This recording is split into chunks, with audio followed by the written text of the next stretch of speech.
AI Virtual Assistant adalah satu program yang memahami bahasa yang dipertuturkan oleh manusia dan mematuhi arahan yang diberikan melalui percakapan.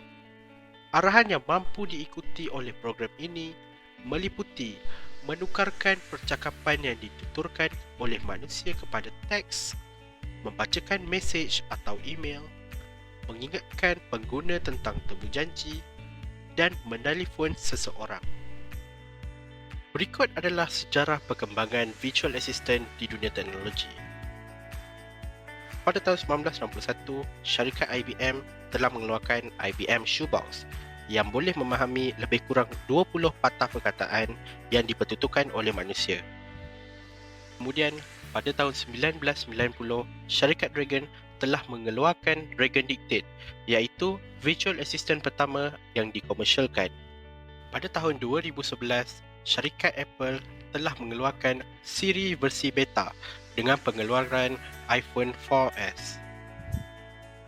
Pada tahun 2012, Google telah mengeluarkan Google Now dan kemudian menukarkannya dengan Google Assistant. Seperti yang kita tahu, virtual assistant ataupun pembantu maya yang telah dibantu dengan teknologi AI telah membawa perubahan yang sangat besar terhadap bagaimana teknologi digunakan pada masa sekarang. Jadi, terdapat beberapa fungsi utama virtual assistant yang sedang digunakan secara meluas bagi tujuan industri maupun untuk kegunaan sendiri.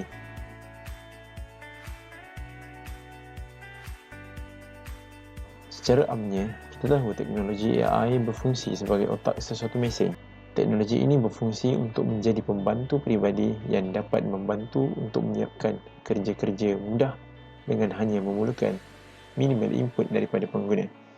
Dengan arahan yang ringkas dan mudah, pembantu peribadi yang dipasang dalam setiap peranti dapat menyiapkan tugas yang diberikan dalam sekelip mata. Sebagai contoh, Google Assistant yang dipasang dalam peranti Android dapat membuat peringatan bagi sesuatu temujanji di dalam kalender dengan hanya menggunakan arahan suara sahaja.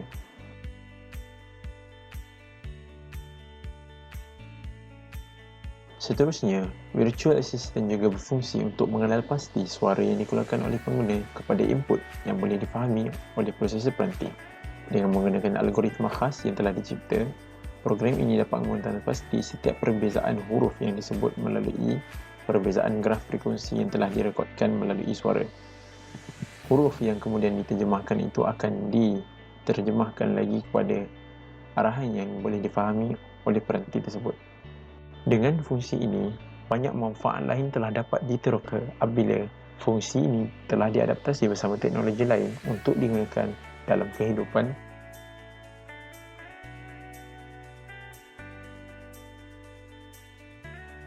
Yang terakhir, fungsi utama virtual assistant juga adalah secara tidak langsung untuk menjadi satu medium utama bagi tempat pengumpulan maklumat yang akan digunakan untuk penyelidikan dan pembangunan teknologi ini.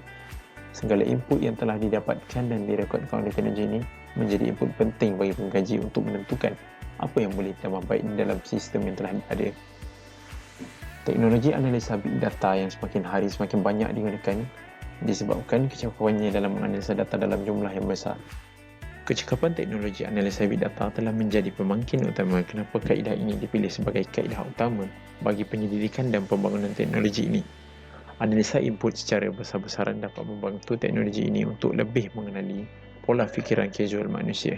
Secara tidak langsung, ini dapat menjadikan teknologi ini dapat berfikir lebih dekat dengan manusia dan sekaligus menjadikan teknologi ini lebih mesra pengguna. AI terbahagi kepada dua bahagian mengikut kepada perkembangannya dan juga penggunaannya. Kategori AI ialah AI lemah dan juga AI kuat. AI lemah ialah AI yang dapat melaksanakan tugas yang tertentu saja dengan kepintaran. AI yang paling biasa yang ada sekarang ialah AI lemah di dalam dunia kecerdasan buatan. Contohnya, self-driving car dan permainan catur. AI kuat ialah AI yang dapat melaksanakan tugas yang dapat menjangkaui kemampuan manusia dan kepintaran manusia itu sendiri. AI kuat juga dapat melakukan tugas dengan lebih baik berbanding manusia itu sendiri. Sekarang, kita pergi kepada beberapa contoh virtual assistant yang terdapat dalam dunia teknologi kecerdasan buatan. Alexa. Alexa adalah satu VA yang sinonim dengan aplikasi e-dagang terkemuka iaitu Amazon. Dengan Alexa, pengguna dapat melakukan carian web untuk berintegrasi dengan peranti pintar di rumah. Malangnya, Alexa setakat ini hanya dapat digunakan pada peranti Amazon Fire dan Amazon Echo sehingga nampak mahal dan eksklusif. Bixby. Syarikat teknologi gergasi Korea Selatan, Samsung memilih Bixby sebagai nama pembantu maya mereka yang terulung. Walaupun menyokong teknologi rumah pintar, Bixby hanya tersedia pada peranti Samsung. Bixby dapat melaksanakan perintah muat turun melalui suara pengguna. Terkini, terdapat khabar angin mengatakan bahawa Samsung sedang dalam usaha untuk memperkenalkan pembantu maya baru yang diberi nama Sam yang bakal menggantikan Bixby. Google Assistant. Berikut adalah pembantu maya terbaik untuk peranti Android. Dicipta oleh Google, kemampuan pembantu Google merangkumi cara di web, memainkan lagu, mencari kenalan, maklumat cuaca hingga disatukan dengan pelbagai peranti pintar selain Google. Selagi peranti ini menggunakan Android, Google Assistant dapat menguruskan rumah pintar seperti Jarvis. Siri. Siri boleh didapati di pelbagai produk Apple seperti iOS, watchOS, tvOS dan macOS. Dengan suara semula jadi dan UI yang cukup iteratif, Siri dapat menjawab soalan, memasukkan cadangan kepada pelbagai arahan yang berkaitan dengan internet. Tidak hairanlah Siri telah menjadi pembantu maya yang paling pintar dan terbaik sehingga kini.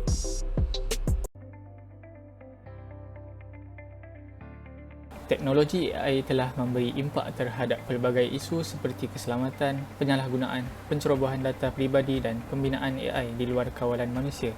Tidak dinafikan juga, penggunaan teknologi AI Virtual Assistant terbukti menambah baik kualiti kehidupan manusia. Kecerdasan manusia dan mesin mempunyai banyak perbezaan yang ketara. Manusia bijak dan mahir dalam menyelesaikan masalah kerana manusia mempunyai pengalaman dan pengetahuan. Tahap kecerdasan manusia turut menentukan kualiti pemikiran dan tindakan yang dilakukan oleh manusia. Semakin banyak pengalaman dan ilmu pengetahuan yang diperoleh, semakin banyak masalah yang mampu diselesaikan. Namun, kecerdasan minda manusia juga mempunyai batasnya. Manusia tidak memiliki kemampuan untuk mencari sesuatu maklumat seperti info terkini dengan pantas tanpa bergantung kepada mesin seperti komputer. Kewujudan AI Virtual Assistant juga dapat memudahkan urusan agama. Kewujudan teknologi yang semakin pesat juga dapat kita terapkan unsur-unsur agama Islam di dalamnya. Sebagai contoh, kewujudan Al-Quran digital seperti Muslim Pro yang canggih dapat memudahkan kehidupan manusia. Muslim Pro adalah aplikasi mudah alih Islam dengan waktu solat yang tepat, jam azan, Al-Quran dengan audio lengkap, panduan restoran dan masjid halal, pencari kiblat, kalender Hijriah Islam dan lain-lain. Dengan menggunakan search engine, pengguna dapat mencari surah yang mereka inginkan dengan mudah. Ianya juga dapat menterjemahkan ayat-ayat suci Al-Quran dalam bahasa Melayu dan dapat memperdengarkan bacaan alunan merdu daripada qari-qari terkenal seperti Syekh Mishari Rashid.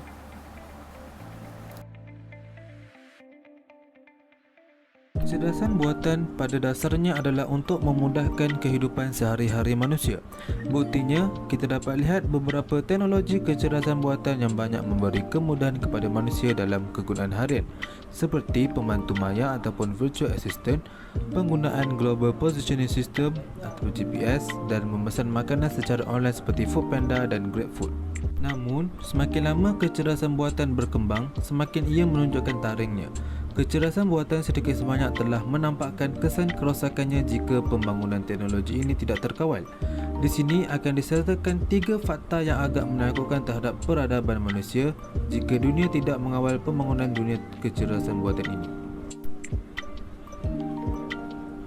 Satu kajian mendedahkan ramalan senario yang mengejutkan mengenai apa yang akan berlaku pada masa akan datang. Menurut kajian para penyelidik manusia, perlu bersaing dengan robot dalam konteks kerja.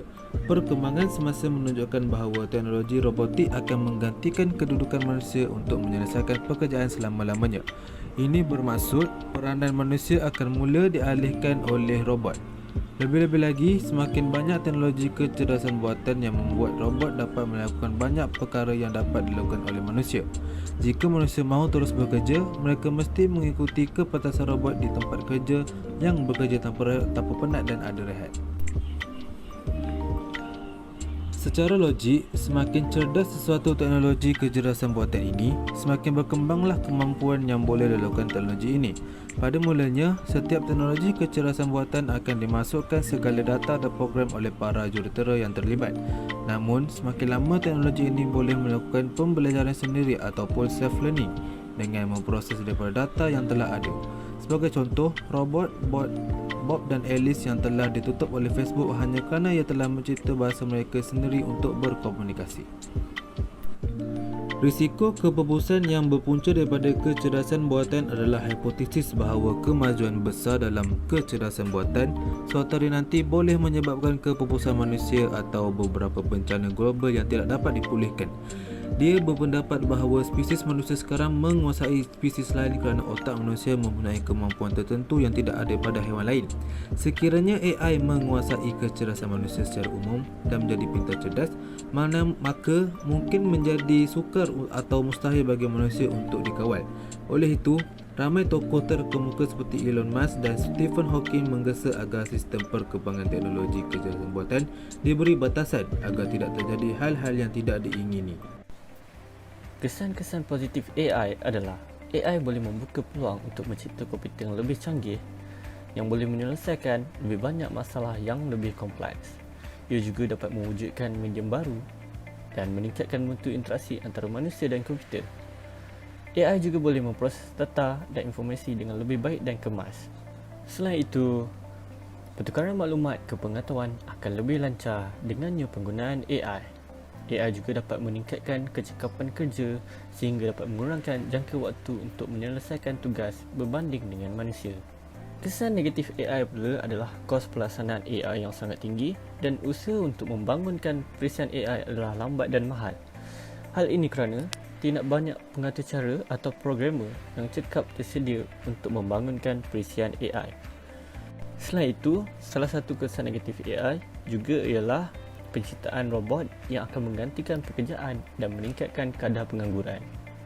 Mesin AI juga boleh mendatangkan bahaya kepada manusia sekiranya pengendalian mesin disalahgunakan.